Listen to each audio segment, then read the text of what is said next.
Welcome back into the Lions247 Podcast, coming to you from Happy Valley. I am Tyler Donohue.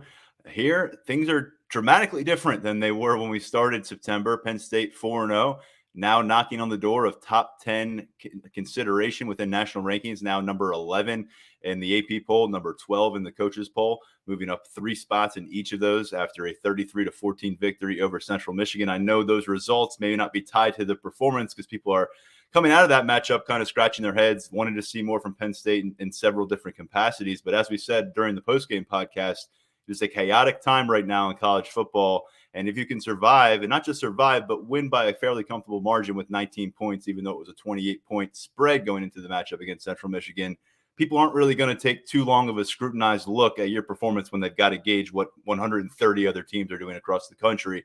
So Penn State on the rise. They've got Northwestern ahead this Saturday. It's a 3:30 kickoff back in Beaver Stadium.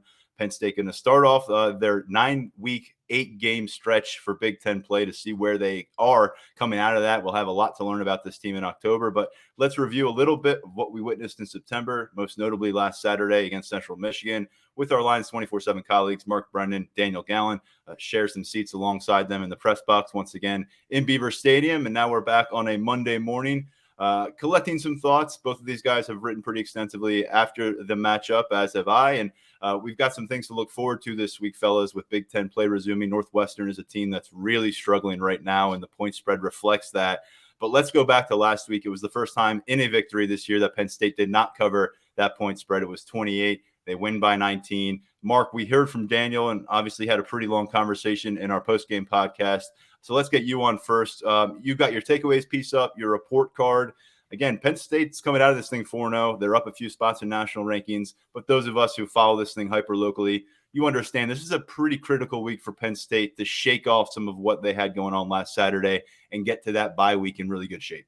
Yeah, one of the things I wrote is I think when the narrative of the 2022 Penn State football season is ultimately written in months or weeks or years or whatever it's going to be, this game isn't going to be much more than a footnote. But in the context of this season, you mentioned it last week, Tyler, that maybe it wouldn't be the worst thing for them not to play an extremely clean game, for them to have some things to button up. And I think that's what they come out of this with, after playing really well for 3 straight weeks. I do think there are some things they really have to take a look at. And, we could get into that as this game goes along. But to me, the critical part now is you really have to play a good across-the-board game against a Northwestern team that's really struggling. Because I think if you have 2 of these type of efforts in a row, if you put back-to-back efforts like this together, then I think there's reason for concern going into the bye week and then going into that mid-October grind of Michigan, Minnesota, which looked really good over the weekend, and then obviously the Buckeyes, who obviously looked really good. So to me, do you put too much into this game in itself? No, but we're here to break it down and talk about the things that really matter. But you really, I would bet that the coaching staff, as intense as they usually are, I'll bet they're going to be even a little bit more intense this week, knowing that you want to go into this bye week with some momentum. This is the week where I think you have that leeway to put a jolt into your program and get some guys fired up, make sure they're not feeling too comfortable. That extends to your coaching staff as well and extends to your position rooms. And you want to make sure you come out with a complete performance, because after we had our post-game podcast, I sat down and was watching some late night football on Saturday, and there were some big blowouts in play. One of the few close games was Miami of Ohio going on the road against Northwestern, handing them a 3rd consecutive loss on the season. And this is the 3rd straight game where Northwestern was favored, in the 3rd straight game in which they did not look the part of really a Power 5 program. And I know there's a lot of goodwill built up with their head coach and with that program because of what they've been able to accomplish in the last decade or so, getting to some Big Ten title games. But they are a far cry from that team that got to Indianapolis in the past right now. And it does feel like Penn State's primed to deliver another significant margin of victory. And by the way, guys, 3 home games this year for Penn State, all 3 of them, including this Big Ten matchup, 25-plus point favorite. So we'll see how they handle that. Daniel, you saw the betting line, and now you've seen where Penn State lands in the AP top 25. So Penn State obviously viewed as an ascending program. What's giving you a little bit of pause to putting your 2 feet on the bandwagon and saying this program is ready to make that kind of a run? Yeah, I think that we're through 4 games, and I think that outside of Ohio and Auburn, I think we saw the complete performance. But I think that we're all just looking at that Michigan, Minnesota, Ohio State stretch where, like, yeah, the win at Auburn was really impressive. I didn't expect them to win like that, but at the same time, that's a non-conference game. This is a team that has its eye on a Big Ten title, on the Big Ten East, and you need to win those conference games. And so I think that's kind of the next step in the prove it, kind of checklist that we've been working through this year.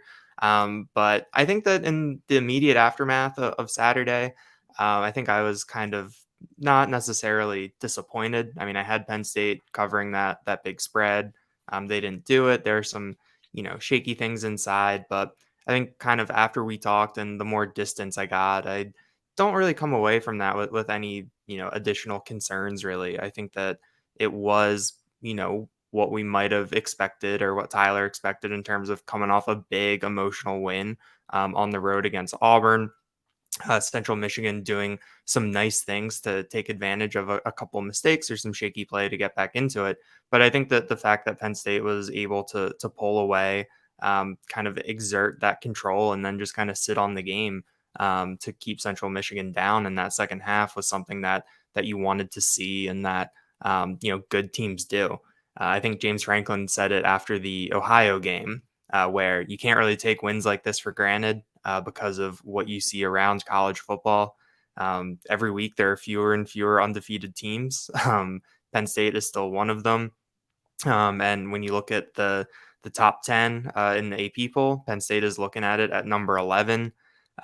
With some of the games that the teams ahead of them have, it wouldn't be a surprise to see them coming out of the bye week in the top 10, which I think it's hard to ask for more than that, given where some of the expectations were for this team, just a month ago.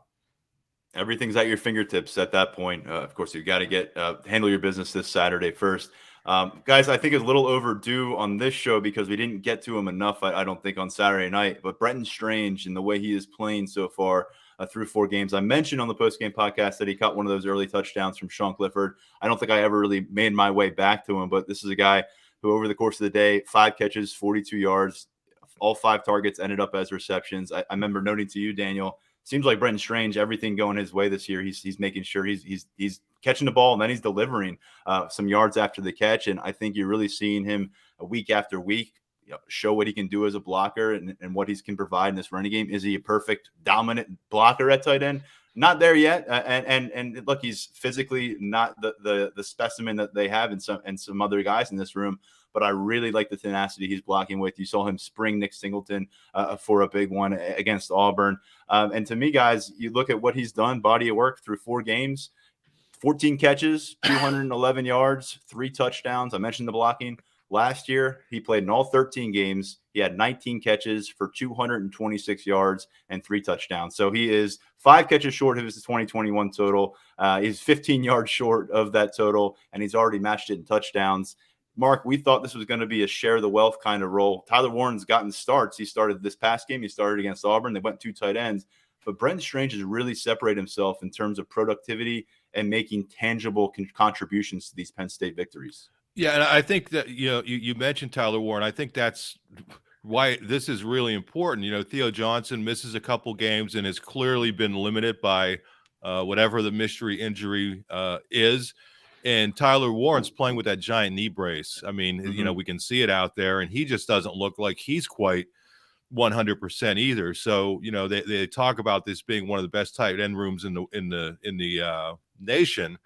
And when you have 2 guys that you were really expecting some significant productivity from, not necessarily operating at 100%, I think that magnifies what Brennan Strange is doing, taking his game up another notch. I thought it was kind of fitting that Pat Freiermuth was down there. Brennan Strange is not in his league just yet, but he's a guy who played with Pat Freiermuth and, obviously learned a lot from him.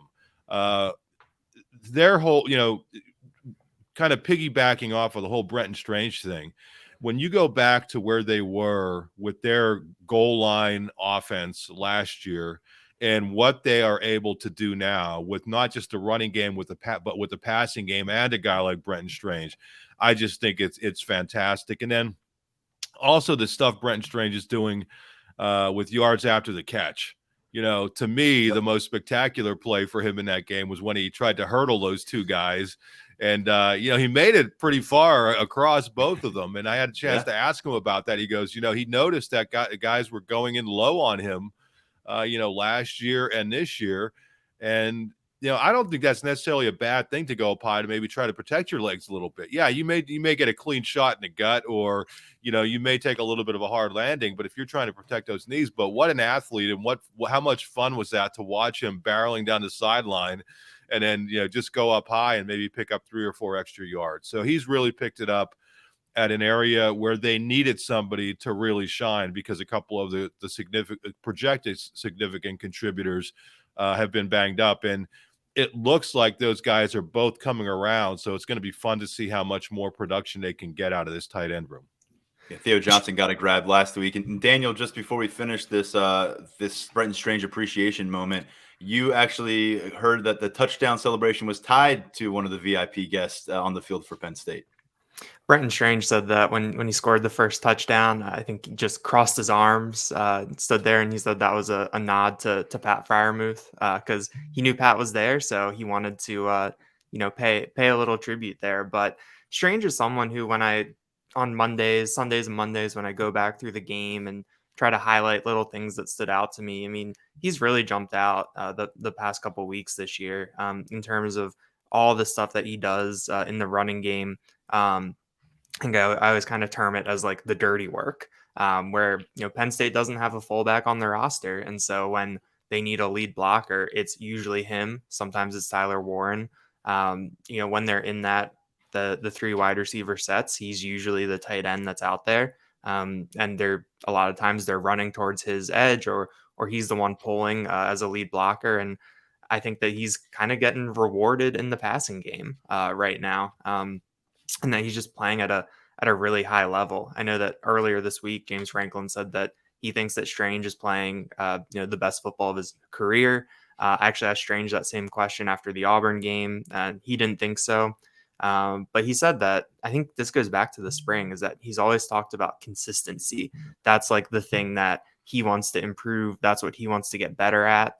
And I think we've really seen it so far. That was the big knock on the tight end group last year, was that there was the Auburn game, and then what else was there? A couple flashes here and there. But the fact that Strange, like you laid out, is pretty close to his totals from last year, I think speaks to him raising his game, being available in the passing game, being someone that Sean Clifford feels really comfortable going to. And you really can't discount that moving forward. So it will be interesting, as Mark kind of laid out, as Theo Johnson gets more and more back into the swing of things. If Tyler Warren, is on an upward health trajectory, and you have more options, you have more guys that you can play there. What does that mean for Brenton Strange? But we were kind of talking about it with the depth chart, is that we've had a lot of oars on that weekly depth chart at tight end, and I think that Strange has really done a lot. That he's the number 1 tight end right there, at least in my mind, with the level he's playing at, the responsibilities he's taking on, and his overall performance. Yeah, Tyler Warren, as I mentioned, getting those starts the last couple of weeks, but it's been Brenton Strange standing out at tight end. And to your point, consistency was lacking last year. A tight end would pop up here and there every once in a while in a game, but now you're seeing it on a relatively consistent basis, game by game, through 1/3 of this season. And I think we're starting to see the ground game show consistency, at least in terms of a guy being ready to step up and take the mantle a little bit. 3 straight games where you get a freshman going over 100 yards. But let's go over to wide receiver, because Mark, you had pointed to this position in your players to watch, mentioning Keandre Lambert-Smith. Thanks. A week before that against Auburn, I was kind of spotlighting Parker Washington and looking for his breakout moment. And Washington led this group in catches, 6 catches, close to 70 yards during the course of Saturday. Mitchell Tinsley caught a touchdown. He's been a frequent visitor to the end zone earlier this year. But I think what we're still missing, guys, and it's starting to remind us of how special talent Jahan Dotson was, we are not seeing these explosive moments downfield and one-on-one balls. And part of that's the quarterback putting the ball where it needs to be and taking some chances and trying to exploit some coverage opportunities, but not really seeing that kind of separation, not seeing those game-changing plays. Been some key pickups, but I think overall that's the next step for this offense as you look at how can they get better, how can they take the top off of teams, how can they kind of match up what they're doing with the ground game now. To me, it's can you get some standout receiver play down the field where guys are breaking away from defensive backs, making something special happen, and getting yards that really shouldn't be available to them, but they're using their talent to get it. Yeah, I picked Keandre Lambert Smith as the player to watch, and he finished with two targets, 1 catch for 4 yards. But the reason I picked him, and I thought this was valid at the time, obviously, is because he's a guy who I think does have that ability to stretch the field. But clearly I think he's in a fight for his life for playing time at this point, even though he's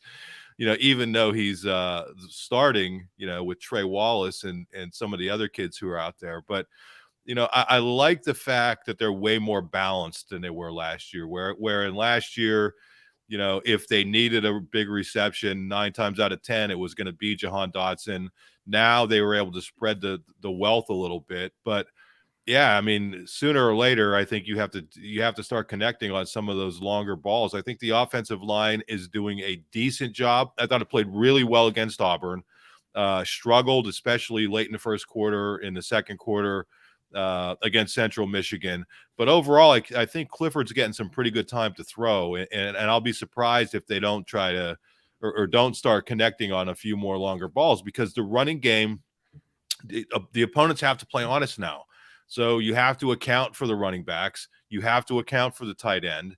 You would imagine that somebody is going to be able to break loose free at some point. So that's going to be an area to watch this week. And, if I had to guess, I'm not going to go back to Keandre Lambert Smith, which probably means it'll be him this week who does it. But they have the talent to do it. It's just a matter of popping somebody free and getting one of those bigger rushes. Parker Washington, to me, I don't know that he's that bomb threat. I think he's more of a guy who's going to get you yards after a catch because he has those running back skills. So, maybe it's Trey Wallace, maybe it's Keandre. I'm not sure, but at some point, and who might leave? Oh, Tinsley. Yeah, I think Tinsley has that ability as well. I mean, he's a guy who I think can get behind people and go up and win one-on-one balls, which he didn't do against Central Michigan, but I think he has that ability. But the talent's there. It's just a matter of somebody stepping up and getting it done. I'll throw another name in there, Omari Evans. I mean, this guy just keeps showing up and playing. He's probably going to burn his red shirt this Saturday. He's got the speed. He's got the ceiling. He's gradually learning the receiver position. It just feels like as these other guys, I'm not saying they're shuffling their feet, but as other number 3, number 4 guys in this rotation fail to kind of assert themselves and flash, I just think that opens the door for other guys. Most notably, Caden Saunders was not in uniform last Saturday. He's someone that we've kind of pointed to. Can he make a move in this room? But you look at the collective stats for the wide receiver group, guys, through 1/3 of this season now.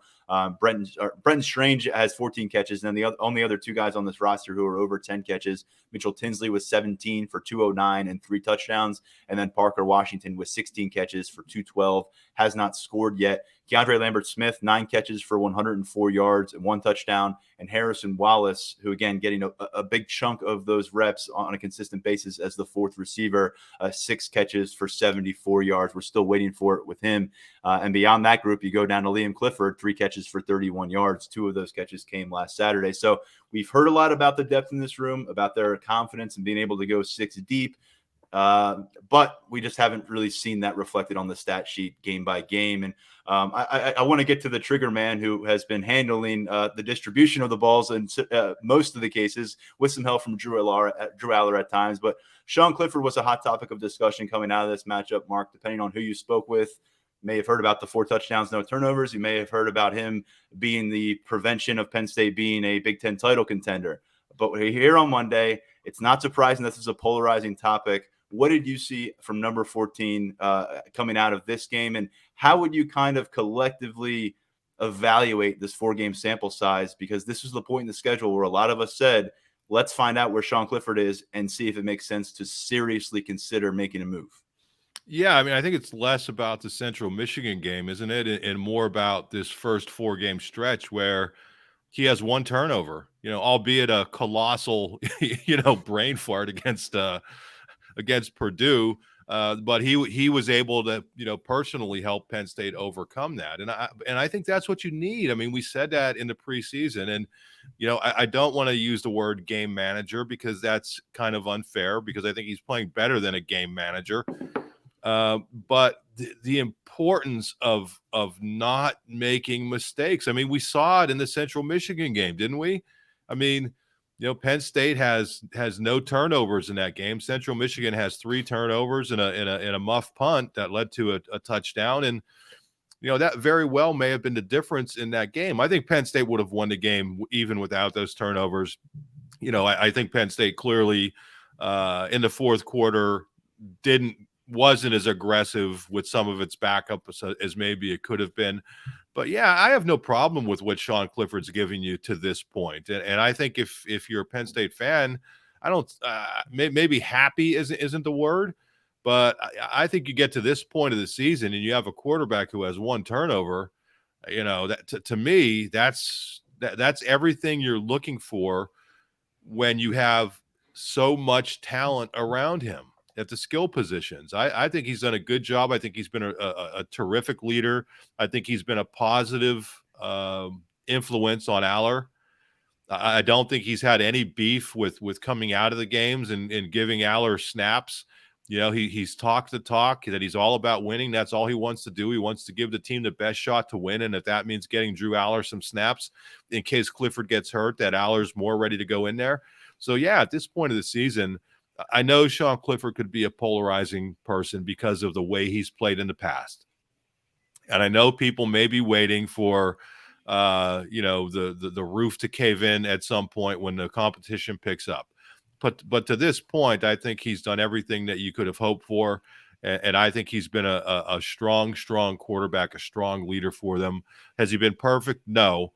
But he's outside of 1 turnover, he's not made the colossal errors that could really have put this team in a tough spot when games were tight.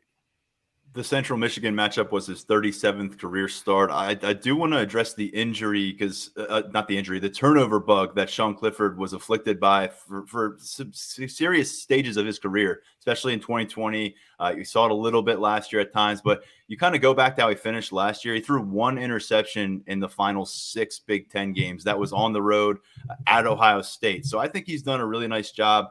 Got to give some credit to Mike Yurcich here as well. The last couple of years, especially this season, carrying that over of not putting the ball in precarious spots where his misses are going toward the sidelines or they're going deep. And I think his placement on some of these misses, I know people, and this is something you pointed out, the accuracy has not been a strong suit for Sean Clifford throughout his career. He's a little bit up in terms of completion percentage right now as a starter, but still not where you would love it to be. And I think that was reflected on Saturday. To me, now that he's got the turnover thing handled, if that is a trend that continues, that's going to carry you to an extent. But can he deliver the kill shots down the stretch here against top opponents? That is the next question and kind of the evolution of this offense and the evolution of the quarterback conversation, because I think people are tantalized by I know people are tantalized by the talent of Drew Aller, and they think he's the kind of quarterback who can drop one of those 50-yard bombs that breaks a team's back and puts a game out of reach or gets you back into it against an Ohio State or Michigan. James Franklin last post-game press conference was pretty emphatic about their inability on Saturday and their need to moving forward to take advantage of opportunities to do those kill shots. If a team's going to load you up, if the team's going to play cover 0, take advantage, exploit that, make sure they don't do it repeatedly and serve them up a lesson. Daniel, I think that's everything for the next 8 games for me. Can Sean Clifford be that kind of a quarterback who goes from maybe a game manager, maybe a guy who's not turning over the football, to somebody who, when it's a tie game, fourth quarter, and there's a really good quarterback on the opposite sideline, is Sean Clifford going to go take his shot and deliver? I think that ties in with what we were talking about a little bit earlier with the wide receivers and needing to see a game breaker from them. I think that really goes hand in hand, because so far the so-called, I guess, the backbreakers that Penn State has done so far this year have been from the running backs. It was Nick Singleton against Ohio, Nick Singleton against Auburn. That Purdue game was, I guess, a little too close to have a real. I guess that was Sean Clifford, but it wasn't that big play that really sealed the game. It was that sustained drive. So I think it kind of goes hand in hand. I think as those Penn State wide receivers, as if one of them can emerge as kind of that Jahan Dotson type, a guy that can go 80. We've heard Harrison Wallace can do it. We've seen that Keandre Lambert Smith can do it. And Parker Washington and Mitchell Tinsley probably have that too. But if a wide receiver shows up as the type of guy that can do that, I think maybe Sean Clifford will have more opportunities, and it'll be easier for him to kind of deliver those types of plays. I've got the receiving stats up, and it's longs of 27 for Washington, 29 for Tinsley, 26 for Wallace. Liam Clifford had a long of 20 late in the game. So there are some chunk plays that are happening, but I think the next step is to turn those 30-yard gains into 60, 70-yard gains, big plays. And I think that'll help Sean Clifford, I think, raise that level a little bit. Because he is playing at a high level. I mean, that 64% completion percentage, obviously there are some, bonkers numbers going around that stat in college football nowadays, but that's a career high for Sean Clifford. Hasn't turned the ball over, hasn't been sacked very much recently. There's a lot of things that are trending in the right direction that I think the floor is higher this year than it might have been in the past so far, but I think it is kind of the test of Big Ten play when he's going up against, CJ Stroud on the other side. Tanner Morgan looked like 2019 Tanner Morgan on Saturday against Michigan State. I think that there's a chance that, and even into November, Talia Tagovailoa and that Maryland offense, I think that there's going to be some of these duels between Sean Clifford and opposing quarterbacks. There might be some shootouts, and I think that we have to see Sean Clifford be able to win one of those, get those big gains.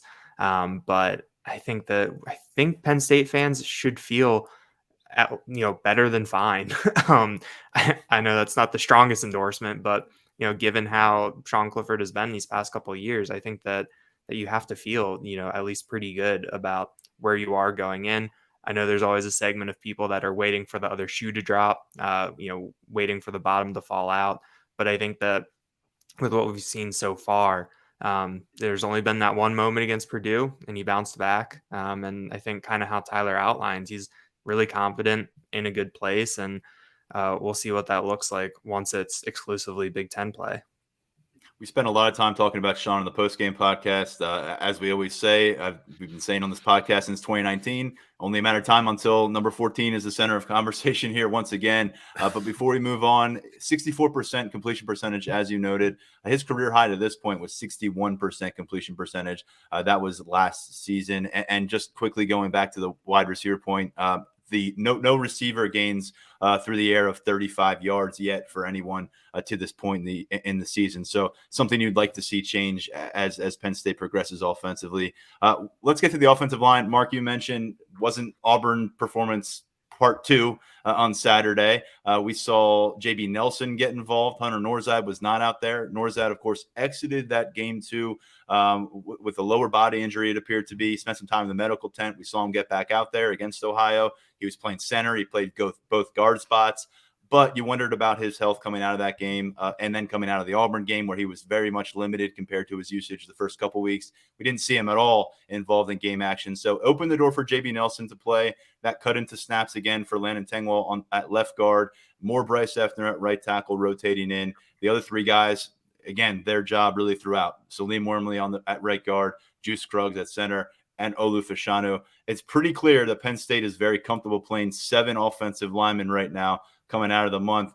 Mark, do you think that this approach is sustainable? Because it sure seems like, barring some changes or perhaps some injuries, Penn State's pretty intent on using 2 guys at left guard and 2 guys at right tackle. Yeah, I think the good news is that Hunter Norzad dressed for the game at least. So, I wonder if that was a better opponent. I know they take, what is it, 1-0 every week or whatever the heck it is. But it sure seemed like there were a lot of guys who dressed and didn't play or were in street clothes for that game that I wonder if they might not have been ready, if it were Michigan. So I think that was the good news. But yeah, I think the fact that they got JB Nelson in there relatively early was a testament to the fact that, yeah, they are committed to this 7-guy rotation, because I think they wanted to just keep that rotation going. I mean, I don't think it was a coincidence. Now, JB got in there when they were kind of in the shadow of their own goalpost, which I like that they had that kind of confidence in him. But, they had I think that was a 3 and out. And then his next drive was a 4 or 5 and out or something like that. So they were 2 drives that they weren't necessarily productive. Don't know that you tie that all to JB Nelson, but you would have to imagine having a brand new face in there who hasn't played, in the heart of a game, probably impacted. But to speak to your point, yeah, I think the fact that he was in there was like, yeah, he's kind of a placeholder for Norzad, and we want everybody to be comfortable with this rotation that we're doing, because otherwise I think you just go with Landon Tangwell the whole time. But no, they're committed to rotating guys, and I think there's something to be said for that. I don't think that's a bad thing, moving forward, because as this season goes along, you're going to need an offensive line that's fresh in the fourth quarter, and I think that's one way to go about it. I think it was good to see them have that confidence in JV Nelson, because obviously Penn State has a good track record with Lackawanna defensive backs. The Lackawanna offensive lineman track record is a little spottier. And so to see him get those reps early, and I thought, acquit himself well, kind of how Mark laid out. It's hard to do, did they go 3 and out because there was a new left guard in there? Did they have those struggles because of that? Was there something else?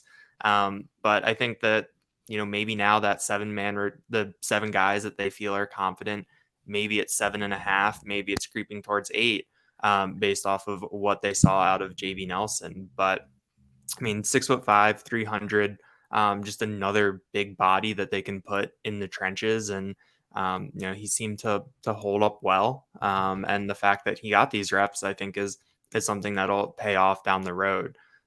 With all these rotations, it is always kind of, James Franklin likes to talk about having the plans to go in on when they're going to play guys. We heard it again that there was a plan to get Drew Aller a series in the second quarter and the third quarter, which didn't come to pass. He talked about wanting to get Bryce Effner those reps in the season opener, which wasn't until there were 4 minutes left in the game. But it did look like that they had a plan to rotate, and they stuck with it. And I think that as you get into these bigger games, the more guys you have confidence in to go in there and be competent. If something's going wrong, I think it's good to have those pieces that you feel like you can plug in there and be comfortable with. And that's what I wonder. It's now, if once you get through these 5 games and you have a couple weeks to strategize for how you're going to attack the really pivotal stretch of your schedule, very challenging stretch of your schedule, a lot of these guys who gained experience now going to take that step back and be experienced backups ready to come in if an injury happens or if someone gets ejected? Or is it going to be continued to a distribution of snaps? I think that's a little less likely. I think we're going to see some of these things tighten up from a rotational standpoint, because right now it's fair to ask, are there more positions that don't feature a rotation than positions that do feature a rotation? There's so many players involved here for the first month of the season.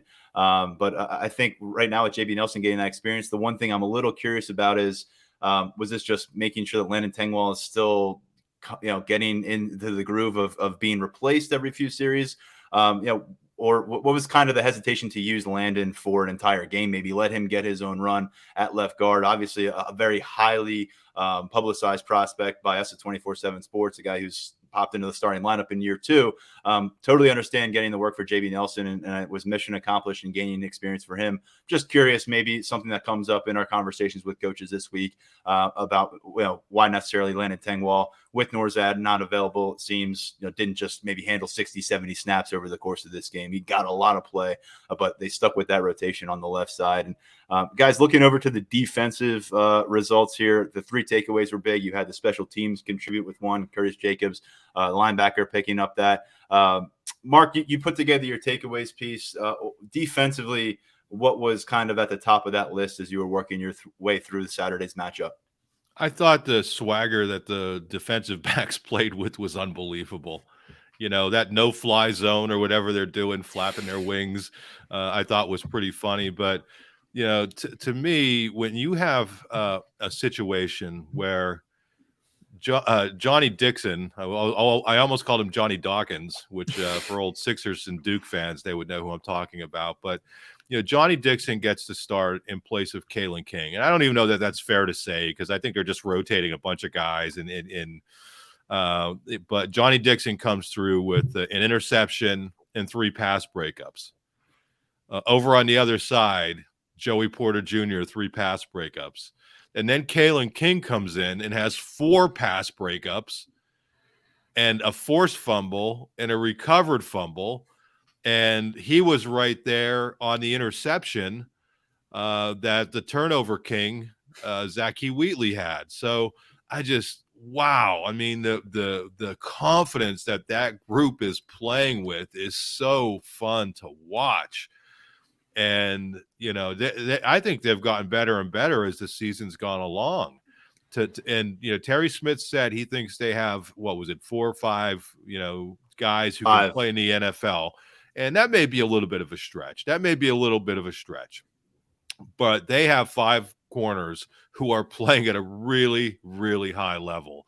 And that's really fun to watch. And then you're getting really good play out of your safeties as well. So to me, I look at that whole defense and just the level of enthusiasm and positivity and excitement in that secondary. I can't remember them being that deep at cornerback. I can't. I've covered a lot of football, and sometimes the things in your rearview mirror, you remember, just a lot more that are the things that are right there. Sometimes it's more difficult to go all the way back to the late 80s and 90s and think, boy, when did they have this many defensive backs? But I'm having trouble putting my finger on when they've had this many cornerbacks playing at this high of a level. So that really stood out to me, and it stood out to me all season.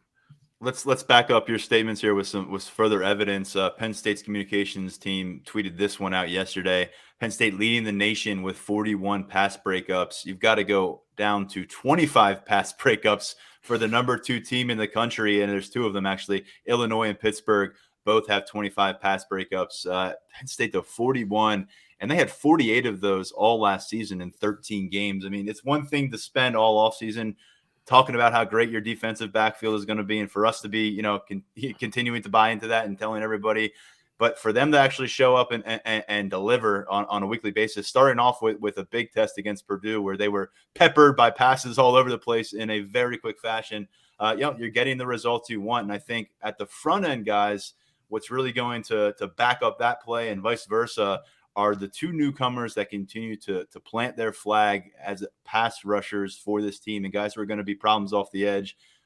Chop Robinson, Denai Dennis Sutton. Chop was with a different Big Ten program last year. Denai Dennis Sutton was finishing up high school. So I think for these 2 to be where they're at, and I know it came late for Denai, and he's got to do it in the first quarter against first teamers for people to really buy in fully. But those 2 have come a long way, I think, since they set foot on the field for their first Penn State practices in early August, and where they're going into October bodes so well for Manny Diaz and John Scott and everybody involved in the defensive game planning. I think one more note on the defensive backs. I think we're learning why Purdue just didn't throw at Kalen King in week 1. I think that's becoming very clear. But when you look at up front, Chop Robinson is someone where you look at the box score, and I think he only had 1 tackle in the Auburn game. But you look, he got like 6 mentions in the press box though, and he had and when you looked at the box score, just ones all the way across, because sack, strip. But he's just constantly around the ball. And I think that is something that really bodes well. I mean, he's affecting plays. Obviously, the quarterback pressures it's a very imperfect stat. But he's someone who every time he's out there has the potential to affect the play, even if he doesn't necessarily get credit for a sack or something like that. But I think Denai Dennis Sutton is someone whose trajectory is really worth watching over these next few weeks. He did it against the backups. Did it in the fourth quarter when a game was out of hand. You want to see it against the first teamers, like you said, Tyler. But the fact that he's doing it and looking like a 5-star in those situations where there is a clear talent gap, I think bodes really well for him moving forward. But he's getting comfortable, and it's just, can he take the next step? The other 5-stars, the other highly rated recruits have had their moments. He hasn't quite had that one yet, but I think if he can turn that 3-man rotation at defensive end at the top, if he can turn that into 4, I think Penn State is in really, really good shape moving forward. But I think this next third of the season, I think is really important for him in kind of seeing, is he truly going to be this freshman instant impact player that we thought he'd be as that 5-star recruit out of McDonough.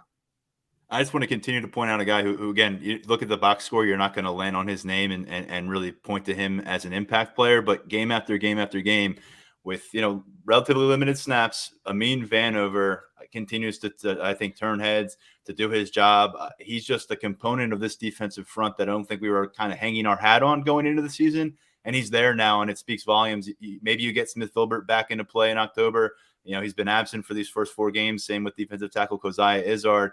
But I've said it before, those guys are going to have some ground to make up because of what others have done on the field in the month of September. And guys, elsewhere on the defensive side of the football, just wanted to quickly put a bit of a spotlight on Akeem Beamon, because whereas I was talking about the receivers and some of those, downfield shots maybe being the next step for the offense, I think Akeem Beamon making splash plays in the backfield and bringing down some ball carriers. And there's been moments where we said, whoa, did you see Akeem on that rep? But we haven't really seen it reflected in game-changing plays or drive halting moments. So he is the guy, John Scott thinks the world of him, and we've applied a lot of adjectives to Akeem Beamon before he got back on the field. I think you're seeing it come together. For as much as we talk about PJ Mustipher and Adisa Isaac and them playing catch-up, think about what Akeem Beamon has gone through. And before he was absent last year, he really was just a situational role player, kind of a reserve player. So he's a starter now.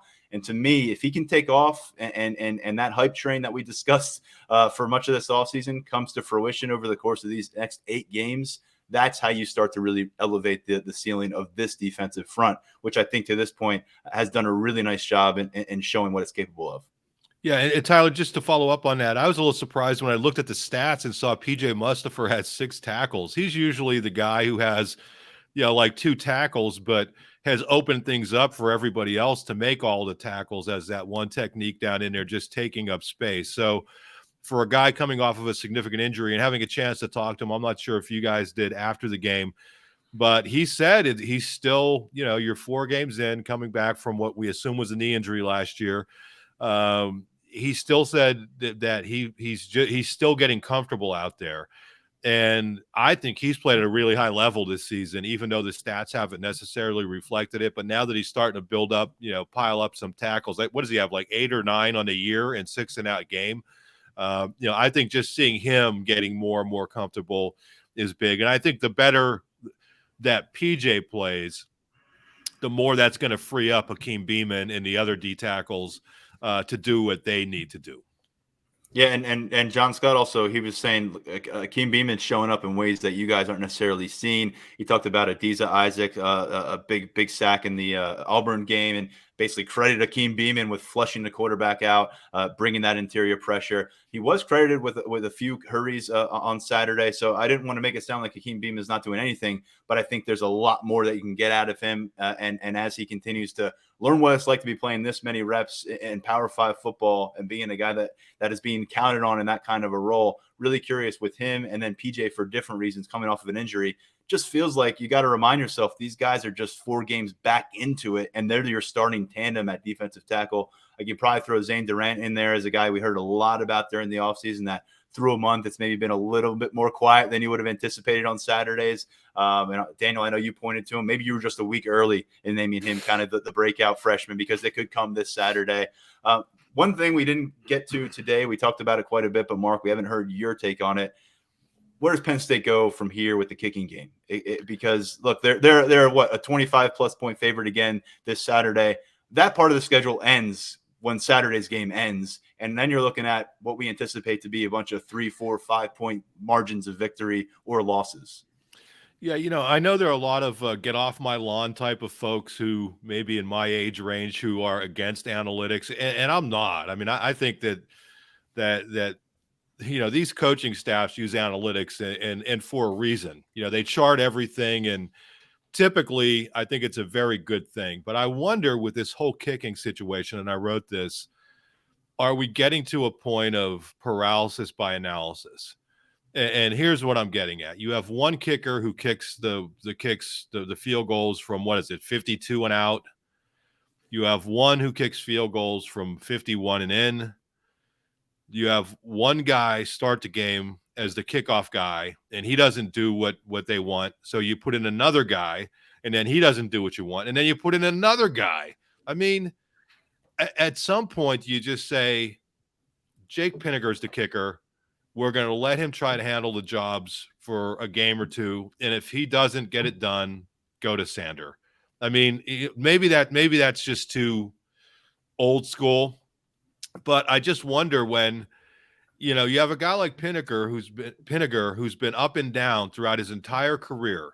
And he's coming off a game where he played well against Auburn.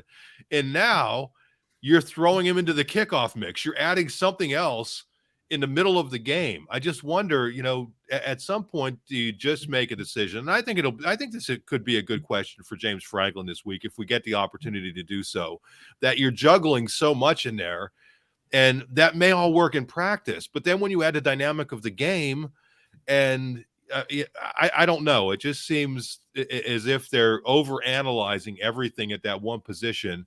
And, I know when you had a guy like Jordan Stout, it was much easier to just, go ahead but even him last year, he was a little bit inconsistent toward the end of the year. So I just think if I'm in their shoes, I go with Jake Pinniger, let him kick off, let him kick field goals. And then if he doesn't get it done for a game, then you reassess, throughout the week. But I just think trying to juggle all of these different personalities and these different roles, it just seems to be a little bit too much for me.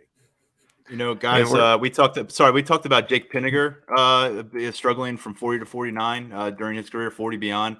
Jordan Stout, I want to make this, just further emphasize what Mark just said. He was an all-world punter last year, but they didn't get a great season's worth out of that place kicker spot last season. And in fact, in the last couple of years, from 40 plus, this might surprise you, 9 of 18 was Jordan Stout's mark. So it has been a bit of a consistent stretch here where that has been an inconsistent aspect of what Penn State's doing on the field.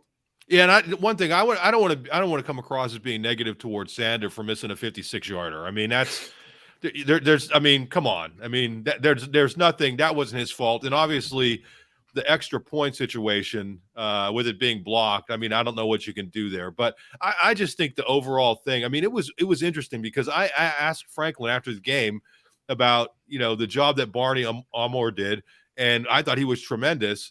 And then if he could assess the kickers too, and he wanted no part of talking about Barney because you could tell he was riled up about the kicking situation. And it's like, James, I wonder if you just simplify things, maybe it would be a little bit easier. That's me. I'm a writer. I'm not a coach, but I'm not against analytics. I think in this point it may be a little too much. And adding to the personnel things that Penn State is doing on special teams, Tyler Dzansky was the long snapper on that 56-yarder instead of Chris Stoll, who's been the long snapper for pretty much everything else. So I think we've talked about it, the emphasis that Penn State puts on special teams in recruiting, with bringing in guys as walk-ons and giving them the chance to go into roles. It does give them a lot of options, but as Mark laid out, could be a little bit of paralysis by analysis. But I think, and like Tyler said, Jordan Stout last year was the best punter in the nation, but he did leave something to be desired in the kicking game, with a couple missed extra points, a couple missed field goals, left some points on the board in some really key games. So it is something that, moving forward, I think that is looming a little bit larger than we might have expected it to. At the same time, it's really hard to find a good college kicker. I think that that's something that we learn every single week. When you watch these games across, and it'll be interesting to see how it plays out. I think on the one hand, if you're 1/3 of the way through the season and one of the biggest concerns is who's the kickoff specialist and trying to get consistency out of that position, things could be a lot worse. But these are the types of things where I think that as a fan, the thing that you want to see the least is for special teams to lose you a game. That's something that should be kind of out of sight, out of mind. I think people have said, I think Crystal said, where it's like, yeah, people only know my name if I mess up, and that's kind of what this position group is. And right now, a lot of people know their names. A lot of people are paying attention, and I think that's something Penn State really, really needs to get straightened out. Yeah, when you're 4-0, you're number 11 in the country. It's not going to be a full-scale throw a blanket on the team and let's complain about everything. It's going to be, how do you limit your exposure to suffering that first loss? And right now, you look at the place kicking situation, and that's where a lot of people are saying that's how it's going to happen. So they're like you said, looming a little bit, but a lot to learn about this Penn State team as this week continues. We'll get back into it with some press conference with some player phone calls, Tuesday post press conference podcast. Easy for me to say. There's way too much alliteration in that one. But we'll be back with you for that one. Thursday, we'll have our previews and predictions for this matchup. We'll get some recruiting talk involved as Penn State will welcome prospects back to campus this weekend. For now, we'll step away, get back to work elsewhere at Lions247.com. Thanks to Mark Brennan. Thanks to Daniel Gallen, our producer Lance Glynn, handling things behind the scenes. We'll talk to you real soon right here on the Lions247 Podcast.